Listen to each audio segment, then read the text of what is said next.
Hey, good morning. It's Monday, April 26th.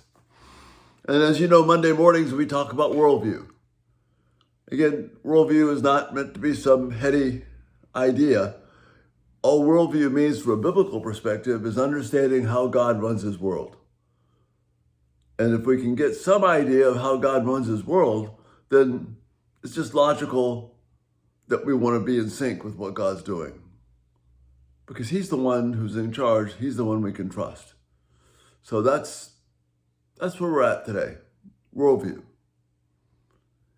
And what I want to talk this morning is ask you a question. What about stress? Stress is something that we all deal with. The question is, where do we fit stress into our life? And where do we fit stress into understanding who God is? You see, if God is just an idea or someone you run to when there's a problem, then stress will only increase. Stress comes when we take on God's job for ourselves. That doesn't mean you sit back and let go and let God and do nothing. That's not what I'm talking about. But God has given me a way to live in this world. And he's given me a way primarily to deal with relationships.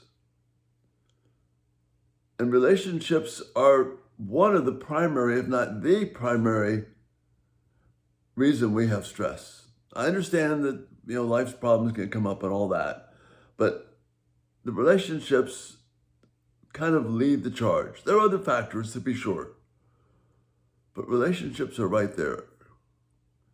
And God has given us an entire book on relationships. And it starts with trusting him. Again, I'm going to read a passage which is extremely familiar, but stay with me on it, okay? Let's not lose it. Let's not lose the power because of the familiarity. Trust in the Lord with all your heart and lean not on your own understanding. In all your ways acknowledge him, and he will make your path straight. Now, we've talked about this passage before, about giving your heart to God and trusting him. But the key phrase here in Proverbs 3 and verse 6, in all your ways acknowledge him. The word there for acknowledge is knowing, and there's an intimacy there.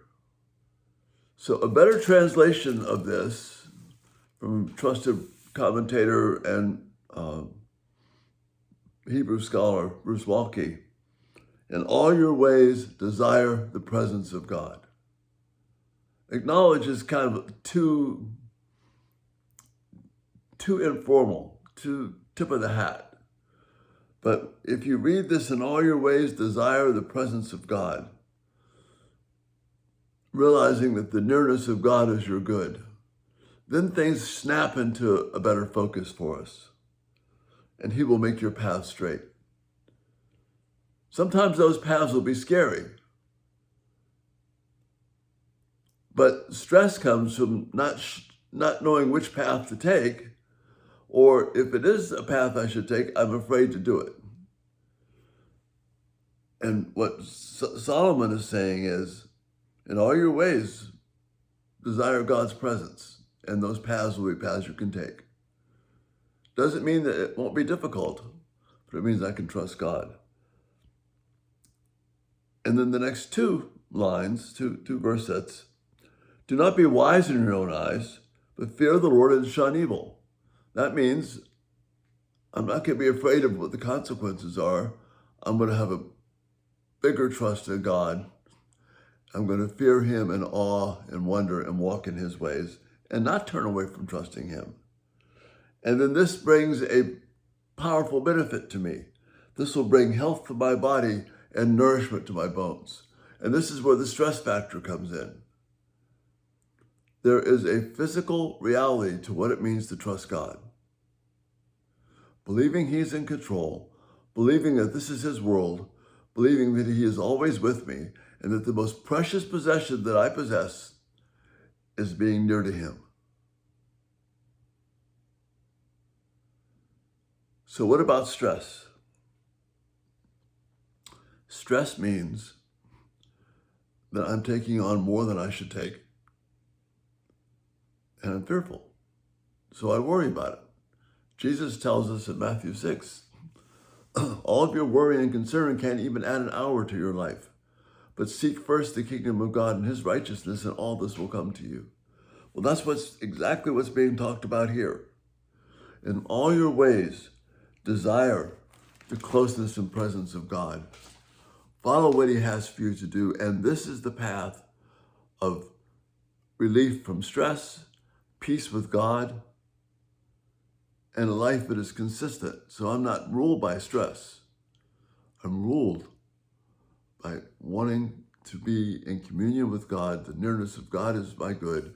And I do that by trusting his word. That's why it's important to get a good feel for the Bible. It's one of the reasons why I talk about the Bible here as practically as I can, so that you can take this tool, this powerful weapon, sword of the Spirit, and make it your own, so that you'll be able to know God, trust him in the middle of all the stress and circumstances of life, because he is the one who sustains us and gives us our next breath. He is the water of life. He is the bread of life. And we get that through his word. What about stress? In all your ways, desire the closeness of God. Desire his presence. And he will make those paths straight. And that's the thought for this day. Again, thanks for being here today. And Lord willing, we'll see you tonight. Have a great day. Bye-bye.